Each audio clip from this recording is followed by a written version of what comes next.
তাজমহল ভারতবর্ষের যতগুলো দর্শনীয় ও পর্যটন কেন্দ্র আছে তার মধ্যে অন্যতম উল্লেখযোগ্য একটি পর্যটন কেন্দ্র হলো আগ্রার এই তাজমহল। দেশ বিদেশ থেকে প্রতি বছর প্রচুর পরিমাণে পর্যটক এই তাজমহল দেখার জন্য আগ্রাতে আসেন। আমার দৃষ্টিকোণ থেকে মনে হয়েছে আগ্রার তাজমহলের সবথেকে সৌন্দর্য বা মোহময়ী রূপ এই গেট থেকে দেখা যায়। আপনি নিজের চোখে না দেখলে হয়তো বিশ্বাস করবেন না।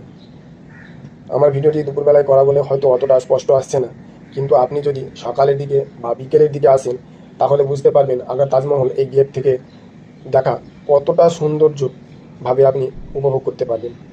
আগ্রার এই তাজমহলটি বিশাল এলাকা নিয়ে অবস্থিত। আপনার কিভাবে 3-4 ঘন্টা সময় অতিবাহিত হয়ে যাবে আপনি নিজেও বুঝতে পারবেন না। আর যদি পরিবার নিয়ে আসেন বা পরিবারে যদি বাচ্চা থাকে তাহলে আমার মনে হয় দুপুরের দিকে না এসে আপনি যদি সকালের দিকে বা বিকেলের দিকে আসেন তাহলে খুব ভালো হয়। দুপুরবেলাতে প্রচণ্ড পরিমাণে রোদ হয় এবং অস্বস্তিকর লাগে। এই জন্য তাজমহল দেখার জন্য সকালবেলায় বা বিকেলের দিকে টাইমটা ঠিক করাটাই উচিত বলে আমার মনে হয়। আপনি আসুন এবং এখানে উপভোগ করুন। প্রচুর মানুষ, প্রচুর, কী বলবো, এত মানুষ এখানে আসে প্রতিদিন